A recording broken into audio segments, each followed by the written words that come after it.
అందరికీ నమస్కారం అండి. నా పేరు కృష్ణమనాయుడు అలియాస్ కిరణ్ పాల్. ఈరోజు ఢిల్లీలో ఇరు వర్గాల పార్టీలు అంటే Congress party, national Congress party అధ్యక్షురాలు సోనియా గాంధీ గారు, అదేవిధంగా ఢిల్లీలో ఎర్రకోట దగ్గర నరేంద్ర మోడీ గారు, మరి ఈ పెద్ద జాతీయ పార్టీలు రెండు కూడా మరి ఢిల్లీలో వేదికగా రాజకీయాలు చేస్తున్నాయా? అయితే ఈ విషయాలు ఎందుకు మాట్లాడుతున్నానంటే, నేను రాజకీయం అనేది కూడా భక్తిలో ఒక భాగం అయిపోయింది. మనం ఎవరిని ఎన్నుకోవాలి, ఎవరిని ఎన్నుకోకూడదనే విషయాలు కూడా మనందరం తెలుసుకోవాలి. అయితే నేను చెప్పే విషయాలు ఏంటంటే, ఇక్కడ సోనియా గాంధీ మరి ఆనాటి కాలంలో పార్లమెంట్లో పార్లమెంట్లో వందే మాతరం విషయంలో కమల దళాలు లేకపోతే కమల దళ వాహిని అనే అంశాన్ని దాంట్లో జోడించారని ఆ బిల్లుని అగైనిస్ట్గా సోనియా గాంధీ వారించారు. అయితే ఈరోజు ఏం జరిగింది?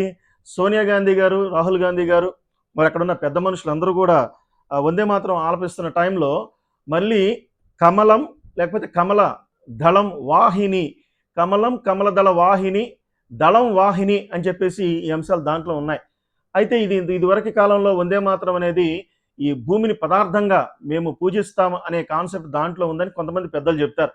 ఏదేమైనప్పటికీ కూడా మహమ్మదీ సహోదరులు లేకపోతే క్రైస్తవ సహోదరులు సెక్యులారిటీకి అగెనిస్ట్గా వందే మాత్రం ఉందని భావిస్తున్నారు. అయితే ఇక్కడ ఇందులో వాస్తవాలు ఎంత ఉన్నాయో లేదో మీరు కామెంట్ రూపంలో మీరు తెలియజేయండి. మరి ఈ సమయంలో నేను ఒక వీడియో చూపిస్తాను. సోనియా గాంధీ గారు వందే మాత్రం ఆపేయండి అని చెప్పింది.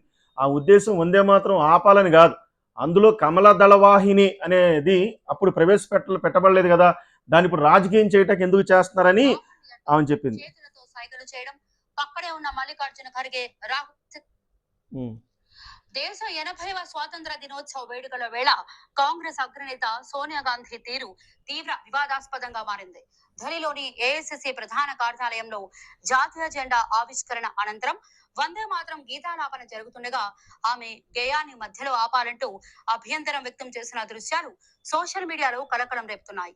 జాతీయ గేయం కొనసాగుతుండగానే సోనియా గాంధీ ఆపండి అంటూ చేతులతో సైగలు చేయడం, పక్కనే ఉన్న మల్లికార్జున ఖర్గే రాహుల్ గాంధీలతో అసహనంగా వాదించడం, ఆ వెంటనే ఈవెంట్ మేనేజర్ ని పిలిచి గీతాన్ని నిలిపివేయాలని ఆదేశించినట్లుగా ఉన్న వీడియో వైరల్ గా మారింది. అయితే ఇక్కడ మనం చూసిన విషయాలు ఏంటంటే, ఈ రోజు కాలంలో వందే మాత్రంలో మార్పు చేర్పులు జరిగినప్పుడు ఈ భరత భూమికి లేకపోతే ఈ పదార్థం కూడా ఒక దేవతగా, ఒక దుర్గామాతగా మరి మేము కొలుస్తాం అన్నట్లుగా ఇది సెక్యులారిటీ ఉన్నది ఈ దేశంలో. మరి వందే మాతరం విషయంలో కాంట్రవర్సల్ అవటానికి కారణం ఏంటంటే, ఇప్పుడున్న పరిస్థితులు చాలా వివాదంగా ఉన్నాయి. మహమ్మదీ సహోదరులు కానీ, క్రైస్తవ సహోదరులు కానీ ఈ వందే మాతరం విషయంలో మరి కొంచెం ఆలోచింపజేయాల్సిన పరిస్థితులు వస్తున్నాయి. ఎందుకు వస్తున్నాయి అంటే, ఇప్పుడు నరేంద్ర మోడీ గారు ఉన్నారు. ఆయనేమో ఎర్రకోట దగ్గర ఆల్రెడీ ఇప్పుడు సెల్యూట్ చేశారు. జాతీయ పతాకానికి 80వ స్వాతంత్ర దినోత్సవం సందర్భంగా జాతీయ పతాకాన్ని సెల్యూట్ చేయాలి. కానీ ఆ బీజేపీ ఆఫీస్లో లేకపోతే ఆ కమిటీలో వచ్చే ఆ యొక్క డిస్కషన్స్ ఏంటంటే, ఇప్పుడు జాతీయ పతాకం ఎట్లా ఉంటుందంటే, అది ఒక నేషనల్ కాంగ్రెస్ పార్టీ ఫ్లాగ్ లాగా, లేకపోతే ఆ ఫ్లాగ్ నేషనల్ కాంగ్రెస్ పార్టీ ఆ యొక్క సింబల్ లాగా కనిపిస్తున్నట్లుగా జవహర్లాల్ నెహ్రూ గారు, మహాత్మా గాంధీ గారు ఆనాడు వారి యొక్క సింబల్స్ లాగా దాన్నే జాతీయ పతాకంగా మరి ఆవిష్కరించినట్లుగా చూస్తున్నారు.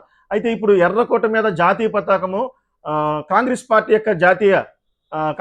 యొక్క వారి యొక్క దాన్ని ఏమంటారంటే లోగోగా కనిపిస్తున్నట్లుగా మనకు కనిపిస్తుంది.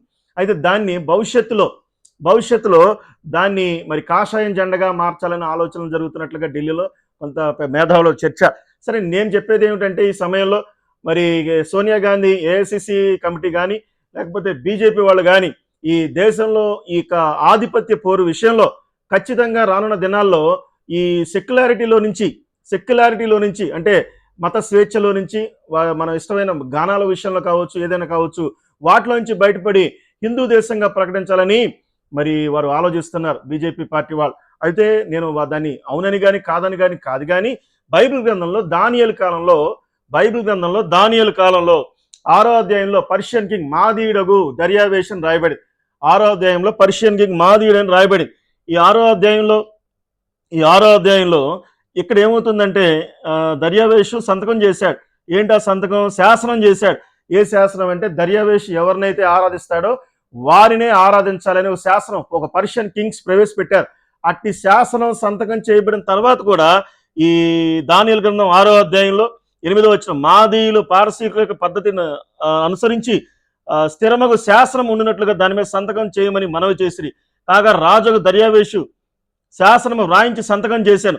ఇట్టి శాసనము సంతకము చేయబడినని ప్రవక్త అయిన దానియేలు తెలుసుకున్న అతడు తన ఇంటికి వెళ్ళి యథాప్రకారంగా అనగా ముమ్మారు మోకాళ్ళని తన ఇంటి పైగది కిటికీలు జెరూసలేము వైపు తట్టుకు తెరవబడి ఉండగా తన దేవునికి ప్రార్థన చేయొచ్చు ఆయనను స్తుతించుచుండెను.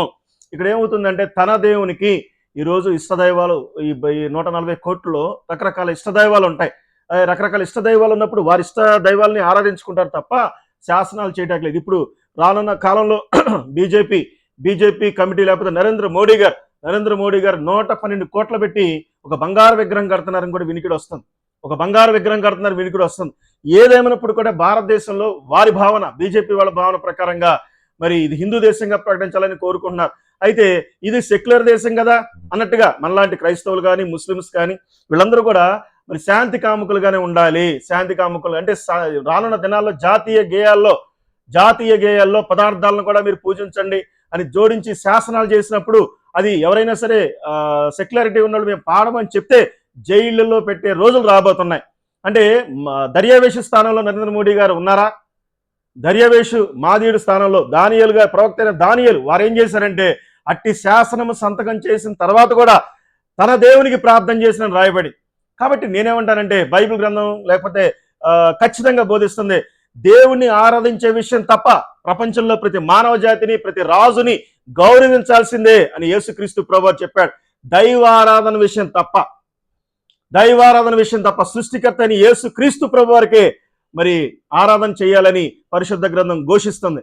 కాబట్టి దైవారాధన విషయం తప్ప మిగతా అన్ని విషయాల్లో కూడా మరి సెక్యులారిటీగా ప్రపంచంలో ప్రతి మానవుని సమానంగా చూసే పద్ధతిలో ఉండాలి. ఈ భారతదేశంలో రానున్న దినాల్లో అయితే మహాఘట సర్పం ప్రకటన గ్రంథంలో మహాఘట సర్పానికి అధికారం ఇచ్చినప్పుడు ఖచ్చితంగా శ్రమల పాలవక తప్పదు. కాబట్టి క్రైస్తవులకి రానున్న గడ్డు దినాలు క్రైస్తవులకి భయంకరమైన గడ్డు దినాలు రాబోతున్నాయో నాకు అనిపిస్తుంది. ఈ దానియేలు గ్రంథం 6వ అధ్యాయంలో దర్యావేషు ఆ కథ చదువుతున్నప్పుడు మోడీ గారు ఈ మార్పు చేర్పులు తీసుకొస్తున్నారు భారతదేశంలో. సరే మంచిదే, వారికి హిందూ దేశం కావాలని కోరుకుంటే తప్పులేదు. కానీ సెక్యులారిటీగా క్రైస్తవులు లేకపోతే ముస్లిమ్స్ మరి ఈ పరిస్థితులు ఏంటి? అయితే మన దౌర్భాగ్యం ఏంటంటే బంగ్లాదేశ్లో హిందువుల్ని ముస్లిమ్స్ ఓచుకోతకు వస్తున్నారని మనం వింటున్నాం వార్తల్లో. లేకపోతే ఇంకా పాకిస్తాన్లో కూడా జరుగుతున్నాయి. ఈ ఉగ్రవాద పరిస్థితుల నుంచి మహమ్మదీ సహోదరులు పద్ధతులు మార్చుకోవాలని నేను తెలియజేస్తున్నాను. అదే కదా ఫారెన్లో కూడా ట్రంప్ నాయకత్వంలో క్రైస్తవ నాయకుడు అని చెప్పేసి అంటారు కదా, ఆయన కూడా యుద్ధోన్మాదిగా ఉన్నాడుగా. ఎన్ని చూస్తుంటే నరేంద్ర మోడీ గారు మౌనమే ఒక మంచి వ్యక్తిగా మనకు కనిపిస్తాడు నరేంద్ర మోడీ గారు. అయితే నా వ్యక్తిగత అభిప్రాయం నేనేమంటానంటే ఈ శాసనాలు ఎన్ని వచ్చినప్పటికీ కూడా వందే మాత్రం పాడాలా వద్దా అనే విషయంలో అక్కడ సోనియా గాంధీ గారు ఆపేయండి అని చెప్పేసి ఈరోజు ఢిల్లీలో మాట్లాడింది. అయినప్పటికీ కూడా ఈవెంట్ మేనేజ్మెంట్ ఆయన కొంచెం ఏమనుకోమాకండి అని చెప్పి సర్ది చెప్పాడు. కాబట్టి భారతదేశం అనేది ఒక సెక్యులారిటీలోంచి బయటపడబోతుందా? మీరు కామెంట్ రూపంలో తెలియజేయండి. క్రైస్తవులకి భయంకరమైన ఇబ్బందులు రాబోతున్నాయా? ఇక్కడ క్రైస్తవులు యుద్ధాలు చేసేవాళ్ళు కాదండి. నేను బీజేపీ వాళ్ళకి చేతులు జోడించి చెప్పేది ఏంటంటే ఇక్కడ క్రైస్తవులు యుద్ధాలు చేసేవాళ్ళు కాదు. మన పక్క క్రైస్తవులు ఎంత ప్రేమగా బతుకుతున్నారు, మన పక్కన మహమ్మదీ సహోదరులు ఎంత ప్రేమగా బతుకుతున్నారు. కాబట్టి దయచేసి ఇవన్నీ అర్థం చేసుకుని ఆగస్టు 15 పెద్ద వివాదాస్పదమైన దినోత్సవంగా రానున్న దినాల్లో సంతకాలు రాబోతున్నాయి. లేకపోతే ఇలాంటి పరిస్థితి దేశభక్తి అంటే అందరినీ సమానంగా ప్రేమించి సమానంగా గౌరవించే విధానం జాతీయ పండుగని ఒక వివాదాస్పదమైన పండుగగా మార్చేస్తున్నారు. ఈ జాతీయ పండుగని వివాదాస్పదమైన పండుగగా మార్చేస్తున్నారు. దయచేసి నేను దానియేలు నేను గౌరవిస్తున్నాను. దానియేలు తన ఇష్ట ప్రకారంగా తన దేవుని ఆరాధన చేసుకున్నట్టుగా రాయబడి రానున్న దినాలు ఎలాంటి చట్టాలు వచ్చినా ఎలాంటి పరిస్థితులు వచ్చినా ఎలాంటి బిల్లులు పార్లమెంట్లో ప్రవేశపెట్టబడినా నా దేవుడు యేసుక్రీస్తు ప్రభువారే నేను ఆయన రాజ్యానికి వెళ్ళడానికి ఈ లోకంలో ఎన్ని కష్టాలైనా పడతానని నేను నా తీర్మానం చేస్తున్నాను. వందే మాత్రం అనే కాన్సెప్ట్లో మేధావులు మీరు అందరూ కూడా కామెంట్లో తెలియజేయండి. అదే వందే మాత్రం అందరూ కలిసి పాడవచ్చా లేదా అది నాకైతే తెలియదు. దాంట్లో గ్రాంధికంగా రాయబడిన కామెంట్ రూపంలో తెలియజేయండి. కాబట్టి నేను చెప్పేది ఏంటంటే మనందరం కూడా మరి వందే మాతరం ఖచ్చితంగా భావన ఎంత గొప్పదో వందే మాతరం మా తరం వర్దిల్లాలి అనుకోవడం తప్పులేదు. మరి ఇప్పటి వరకే కూడా దళితుల పరిస్థితి నార్త్ ఇండియాలో నార్త్ ఇండియాలో కావచ్చు అనేక ప్రాంతాలకు దళితుల విషయంలో వాళ్ళు వచ్చారని చెప్పేసి మైలుపోయిందని కడుగుతున్నారు. మరి వందే మాతరంలో దళితులు లేరా? పేదవాళ్ళు లేరా? మాలా సహోదరులు మాది సహోదరులు లేరా? కాబట్టి నా బాధ అంతా ఏంటంటే నేను క్రిస్టియానిటీలోకి రావడానికి కారణం ఏంటంటే యేసుక్రీస్తు ప్రభువారి ప్రేమ సమానంగా గౌరవించిన ఆ అనగారిన శిష్యులు కాళ్ళు కడిగిన ఆ యొక్క పరిస్థితి చనిపోతున్నప్పుడు కూడా యేసుక్రీస్తు ప్రభువారు తన గుణం మార్చుకోలేదు, ప్రేమనే ప్రకటించాడు. అట్టి ప్రేమ కలిగి అందరూ ఉండాలని మనస్ఫూర్తి కోరుకుంటున్నాను. కాబట్టి దయచేసి ఈ ఎర్రకోట మీద ఎర్రకోట మీద జాతీయ పతాకాన్ని అది దాని ఏమంటే కాషాయ జెండాగా రానున్న దినాల్లో రాబోతుంది. వస్తే వారి వ్యక్తిగత చట్టాలు చేస్తారు. రెండోది ఏంటంటే ఈ వందే మాతరంలో కూడా ఈ భూమిని పదార్థాన్ని కూడా మీరు పూజించండి అని అన్నట్టుగా పదార్థాన్ని పూజించండి, గౌరవించడం తప్పులేదు, పూజించండి అనే కాన్సెప్ట్లోనే వివాదాలు వస్తాయి. అయితే నేనేమంటానని మీ కామెంట్ రూపంలో తెలియజేయండి. ఖచ్చితంగా ఆరోగ్యకరమైన కామెంట్లు తెలియజేయండి. ఎవరైనా క్రైస్తవులు కుసంస్కారంగా కామెంట్లు చేయడానికి వీల్లేదు. క్రీస్తు ప్రభు వారు ధరించుకున్న ప్రతి క్రైస్తవులు కూడా గౌరవంగా చెప్పాలి తప్ప ఎట్లా పడితే అట్లా చెప్పడానికి వీల్లేదు. మరి మీ అందరూ మీ కామెంట్ రూపంలో తెలియజేయమని తెలియజేసుకుంటూ ఆగస్టు 15 వివాదాస్పదమైన దినోత్సవంగా ఢిల్లీలో ఈరోజు జరిగిందని తెలియజేసి మరి ఈ విషయాలు నేను చెప్పడానికి ముందుకు వచ్చారు. దయచేసి దానియేల్ లాగా బైబిల్లో ప్రవక్త దానియేల్ గారు లాగా మనందరం ఉండాలని, ఆయన దైవ ప్రత్యక్షత కష్టాలు శ్రమల్లో కూడా గొప్ప మహిమనించిన గొప్ప మహాభక్తుడు దానియేల్. ఆ దానియేల్ని మనం గౌరవిద్దాం. మరి దర్యావేషుని ఎగనిస్ట్ గా వ్యతిరేకించినట్టు కాదు, కానీ తను చనిపోవటకు కూడా సిద్ధమయ్యాడు దానియేల్. కానీ దేవుడు ఏం చేశాడు? తను బ్రతికించాడు. దర్యావేష యొక్క అహంకారాన్ని దించాడు. అహమును అణచి అధికారులతో దేవుడు మాట్లాడే దేవుడు అయినాడు. సృష్టికర్త యేసుక్రీస్తు ప్రభు నామంలో నేను ఈ మాటలు ముగిస్తున్నాను. దేవుడు మిమ్మల్ని ఆశీర్వదించును గాక. వందే మాతరం, వందే మాతరం, వందే మాతరం అని నేను కూడా ఆ వందే మాతరాన్ని గౌరవిస్తున్నాను. మీ కామెంట్ రూపంలో మీరు తెలియజేసుకుంటూ ఈ మాటలు ముగిస్తున్నాను. God bless you. రైట్.